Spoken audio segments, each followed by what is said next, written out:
আচ্ছা ফয়সাল, হ্যাঁ, বর্তমান সমাজত তো ডিভোর্সের হার বাড়ি গিয়ে গো। তো এই ডিভোর্সের হার বাড়ার কারণ কি হিসেবে তুই কি মনে করস?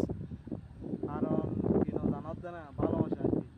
ভালোবাসা, ভালোবাসা বাট বেকুনো তো বেকুনোর ভালোবাসা, ভালোবাসা নইলে কি আর সংসার হইতো না? ভালোবাসা তো বাসে, একদম ভালো না বাসে না, ভালোবাসার মধ্যে বেশ কম আছে। আজ তোরা ভালোবেসে তা আরো ভালোবাসা, তোর তো ভালোবাসা শেষ করো। তারপর তোর এহেন ভাবে ভালোবাসা মরবো সংসার, মনে করো সংসার কারণ যেমন বিষয় লই জামা লইতে পারে, বুঝছো না? এখন মনে করো আর স্ত্রী, আর স্ত্রী অন্য বিষয় লই মনে করো গরমে গিয়ে তাহার তুমি কি ঠান্ডা হয়ে যাবে। আরা তো ঠান্ডা নতাই, আরা তো উল্টো আরো গরম হয়ে যায়। সমস্যা দেড়ে মনে করো আর একজন একজন কি মাইন না পারি তিয়াঙ্ক হইয়ে ইতার মাছ ধরে কি তিয়াঙ্ক ইতার মাছ ধরে কি এই গিনের মধ্যে কি ভালোবাসা